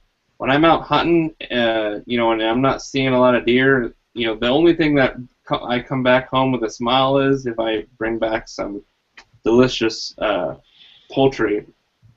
So, if I've got my sidearm on me and I'm able to, knock a grouse out of the tree, if I miss him completely or hit him with a buckshot in the middle, but it ensnares around him, kind of wraps around and kind of knocks him out a little bit where I can get him, that's awesome. If I didn't have a shotgun, all I had was a deer rifle and, some kind of pistol, that's something that I would buy, and I would buy at the premium price because, hey, I could miss quail all day long with regular, full metal jacket rounds, or worse, you miss the head, you hit the body, you turn into ground up hamburger. Something that's not going to ruin the meat, but still knock it out of the air, knock it out of, well, I wouldn't shoot these like a shotgun in the air, but like knock them off a branch or hit them on the ground, that's something I could get behind. If they, instead of tethers, you used wire so it was stronger and it didn't, they stayed tethered, when it met resistance, that the segments don't just break off the tether and keep going, that they kind of wrap around this thing like a true bola would, that's something I'd be interested in. That'd be cool. But as, shooting the guy that's trying to break into your house or trying to mug you on the street, I don't think it's going to replace what's already in the magazines that I have, because I've tried them. There's lots of research behind them and other people that's, kind of swear by them. So I'm kind of waiting for more people to form an opinion before I fully get on board. But I think they're really cool. I think I probably repeated myself a couple times, so I apologize. Hey, now on their website, they said they've got non-lethal rounds. Yeah. My question is, who tested their non-lethal rounds for them? Well, I can tell you that when I met them at SHOT Show, they did have kind of a clay block that had some a non-lethal round shot into it, and it kind of looks just like this, except they changed the material, so sometimes it'll be more rubber, sometimes it'll be kind of more like a polymer or just like like some kind of acrylic plastic material to kind of lighten it. And then, of course, they reduce the powder charge to make it non-lethal. So I'm not sure. They kind of joked around in their marketing, like, come on down to our booth, and if you want to get shot by the Stinger round, just let us know. And I told them I was totally down for it. But then I asked them, wait a minute, this is Monday. I've got 3 more days of SHOT Show coming up. Is this going to screw me up for the week? And of course, the guy was like, oh yeah, it's going to ruin your week. So I declined at that point, but if they sent me some green rounds, I'd put on a couple sweatshirts and a couple pairs of jeans, and I'd take a bullet for you guys just to test it out. But I think that they're still kind of fleshing all that out. You can buy them apparently, but I like to see someone else get shot on YouTube before I really get in front of it. I think. Agreed. Obviously, the range that I go to would frown on that, so I don't think they'd let me stand down range or let someone shoot me. That might void some of their policies. I'll go for that when I hear that their president of the company is taking one of those rounds. I'm sure he has. They're really nice guys, and that would have been a great question to ask him. Like, hey, have you been shot by this yet? But I'll have to ask him that in the future, or if he reads this podcast or listens to this podcast, he'll probably get back to me on it. But anyway, for the sake of time, I kind of want to keep things going. If you guys are interested in reading my full review or watching the YouTube video that I painstakingly made for this, go on over to firearmsinsider.tv, go to reviews, and check out the Multiple Impact Bullet review. So next up, we've got for the Tech, Gadget, or App segment, I've got a really cool site that's really, I think, innovative in shape, because, this is from SIG. It's the SIG Bravo 4. It's a prism site, so it's not like a red dot, but this thing looks like a stealth bomber. It's got really cool angles on it. Obviously, being a prism site, it doesn't need to be that full length like a red dot or whatever. So they have a little bit more liberty with the outer shape of it. So it looks like a little stealth bomber sitting on top of your rifle. Obviously, this would be at home on the AR-15 style rifles. So it's fixed magnification, and it's got so it's 4 power. It's got a 30 millimeter objective, and the reticle is kind of a horseshoe dot that's illuminated, kind of similar to some of the ACOG reticles that are out there. This is actually kind of a direct competitor to the ACOG. They mentioned it a couple times about how it's a overall compactness that beats out all the competition as far as compact, and it's got an unmatched 45% wider field of view than the leading competitor, which obviously ACOG is what they meant to say by that. So the MSRP is $1,200.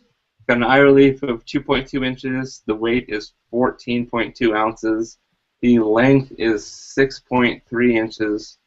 And it's made by SIG. SIG is going to be pretty big in the next few years. They're cranking out silencers. They're cranking out optics, rifles, obviously, in every platform.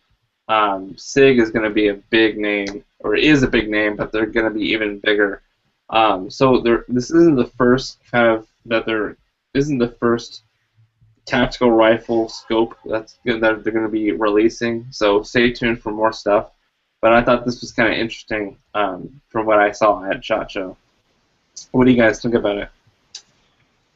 I was looking at it and I go, yeah, the first thing I thought of was direct competition for the ACOG.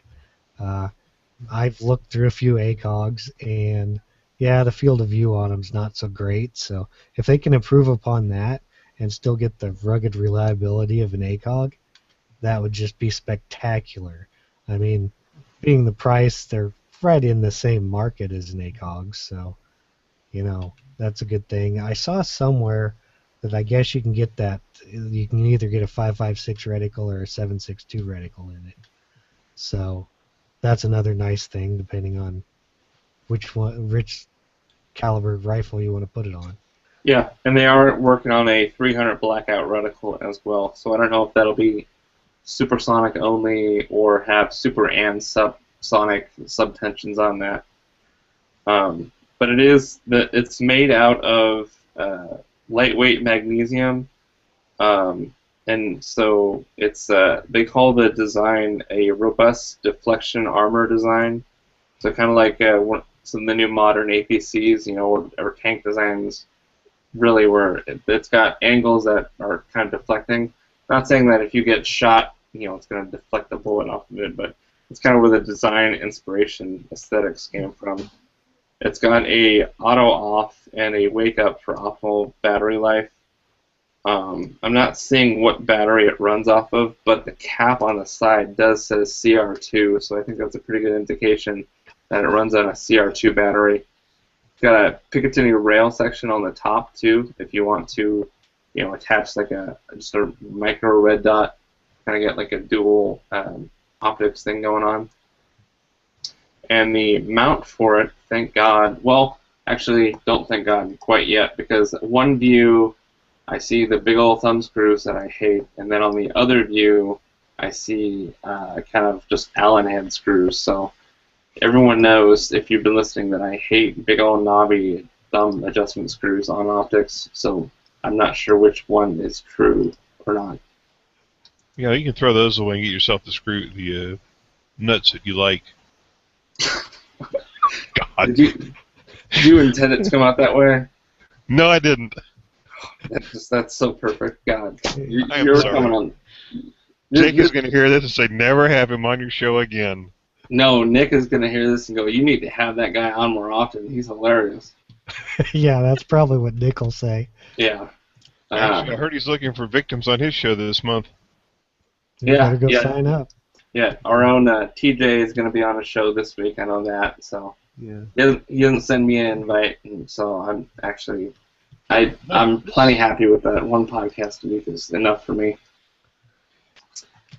This is pretty neat. Yeah, I think so. I think that the aesthetics of it are awesome. I mean, it makes me want to buy it in itself, but all the specs on it seem to be really good. Give you a wider field of view, but that same kind of be honest, I'd be very tempted to just paint over the SIG logo on the side of it because I think that's more of an eyesore than an aesthetic niceness. Oh, The yeah, inside G thing. yeah, their circle emblem. I don't Yeah, know. I don't like it. I'm a graphics guy. I appreciate it because it's kind of old school. You know, it's I forget. Well, on one side it's black, and the other side it's like black, and they paint it like a silver or something inside the Oh yeah, letters. yeah. I don't like the silver one. I don't know if they have it twice. Yeah, on the other side it's just kind of embossed in there. I kind of like that better. No, this is. You said the price for this is around what, $1,100 or something? Yeah, $1,200 according to this this Guns and Ammo article. Yeah, That's not too bad. So yeah, if you get Guns and Ammo, the Italian 828U. Let's see, what date was this article? This magazine? March 2015. There's a. You can read the article on the SIG MCX carbine, which I'm actually going to be talking about on the next podcast, episode 77. But they have the Bravo 4 on that, and they kind of have a small little block article on that. So that's what I'm getting off of. So I think it's pretty much going to be all the advantages of an ACOG, but with improved field of view and the kick-ass design on it. So I think it's going to be a real winner, especially if your AR kind of looks, a certain way. If you've got like a really cool handguard and you're kind of going for a more futuristic look, it's going to fit on there perfectly. Like I kind of see this on like a G36 or like an SL8, like some kind of HK product, even though SIG's making it, and I know that's kind of blasphemy, but those Europeans, man, they just make cool looking stuff, pushing the envelope with aesthetics. So if you want to look at that, go to sigsawyer.com, go to products, and then see electro optics, and then under rifle scopes, and you'll see the Bravo 4, and then they've also got the Tango 4, which is like a rifle scope that I might talk about some other podcasts. So check that out. Listener feedback this week. I don't have anything on iTunes, but ironically enough, I did get an email from Rob here complimenting us on the last show that I actually wasn't on. So I guess it's not a compliment for me, but more for Nick, who was hosting in my place. So Rob, you said that you just finished episode 74. You said it was a great show. You said that they talked about the FNS 9, and you owned the FNS 9 compact for about 2 months, and you have some good experience with that. Yes, I did, and I'll be honest with you, I am an FN fan. So as soon as it came into the gun shop, I snagged it. I've had it. I like it. It's finally replaced my Glock 41 as a carry gun. So I went from a big long slide 45 ACP to a subcompact 9mm. Like they were talking last week about the mags. Yeah, it comes with two 12-round mags. One's a flush mount, the other one's got a pinky extender on it, and then it comes with a 17-round mag that's got a spacer, so it'll fit flush with the pistol grip. I like it as far as shootability, handling, carrying. It's been a great gun. The big downfalls to FN. They're not the Smith, they're not the Glock, they're not the big name out there, so getting aftermarket products, holsters, any kind of accessories you want to put on the gun, like if you want to do a trigger job or whatnot, it's kind of hard to come by for FN, but it's one of the things you deal with less popular guns, shall we say. But overall, I'm very satisfied with it. If you're a fan of FN, you'll like this gun, because it's just like shooting my 9. Nice. And then in the Tech Edge or app segment, they were talking about the CCW app, and you said that you've actually played around with that app and you use it quite a bit. Oh yeah, I love it. It's worth it too. Is it $2 or $3 or something like that? Buy the dang app. I get updates for that at least once or twice a month, so they're keeping the database fresh, or keeping it up to date. What I really like about it is I can go in there and I can set my home state, which obviously is North Carolina, and it will tell me every state that has reciprocity with me. And it's got a nice map of the U.S. Green is go, red is no, and all the red states are pretty California and New England, and I think Oregon doesn't have a reciprocity, and Illinois and a No. few other states that I looked at, and I said, you know what, I'll probably never go to those states, so it really doesn't matter. Yeah, Oregon does not with anybody pretty much for some. Well, what we unknown need to reason. do is get the NRA off their butts and get us national reciprocity, Yeah. just like our driver's licenses. But that's a political discussion for another time. And like I said, it's nice because you can pull it out, and if, say, you're visiting another state, you can say, okay, can I carry in a restaurant, or what are the rules? Do they have like in North Carolina, there's weight of law behind the gunbuster sign, which is the silhouette of a gun with the slash through it. If you walk in there, they can actually fine you with a misdemeanor. In most other states, it's just a trespass, and they can ask you to bail. You can get that information. Can you carry it in a bar? North Carolina just changed our rules where you can carry it in a bar, but you can't drink. Some states you can't carry it into an eating establishment. It'll give you that information. It also gives you links to the Secretary of State or whatever pertinent laws govern that, so you can read the laws yourself if you really have that kind of time on your hands. Yeah. But Right on.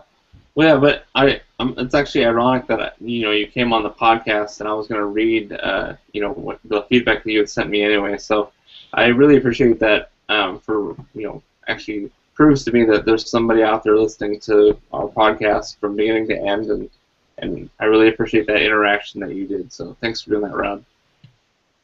thank you for having me on the podcast. If anybody else is thinking about coming on, get with Ryan. They've been good to me. Yeah. They weren't too bad. Yeah, and we have fun. I mean, we can joke about balls and that's all you want on the show, as long as you keep it in context. So anyway, I just want to close up. Remember that there's a FRN EDC giveaway going on right now. So the Firearms Radio Network is giving away kind of an EDC kit. So it comes with a car P9, and then there's also a bunch of other EDC manufacturers out there that make miscellaneous stuff that are kind of sweetening the deal.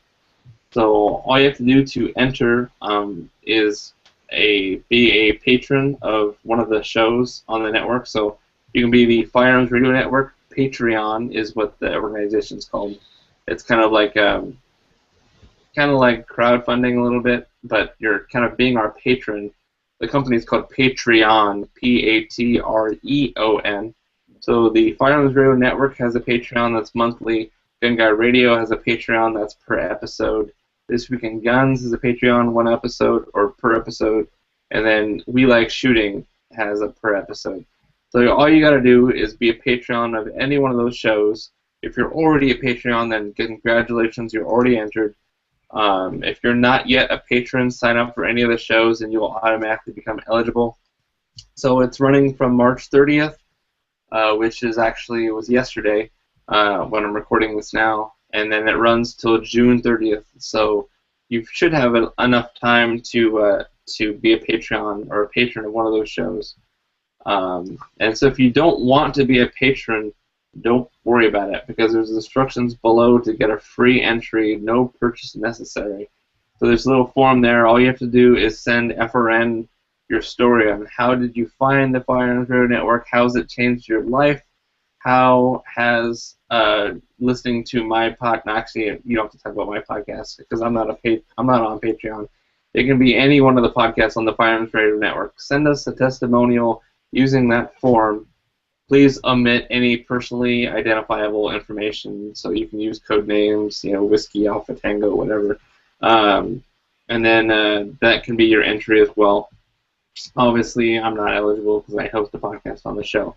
But you can win a Car Arms P9, pretty awesome pistol, as well as there's some other sweet stuff by other sponsors of the giveaway: Alien Gear holsters, Keybar, Hellbent holsters, Precision Ear, Easy 2C targets, Cantu Brunner designs, Wazoo survival gear, and LA police gear. So go on over to firearmsradio.tv/EDC, and you can enter for that and see all the rules.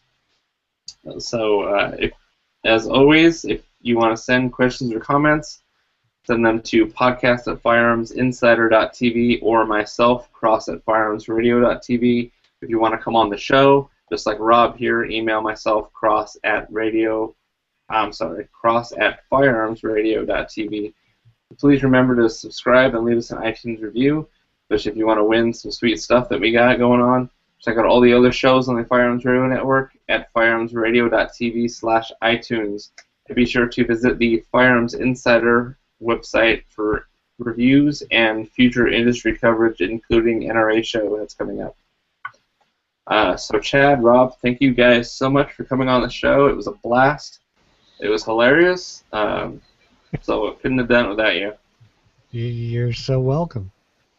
No problem. Thank you for having me. My pleasure, guys. Have a great week. Shoot safe, have fun, and as always, I will catch you guys on the next episode.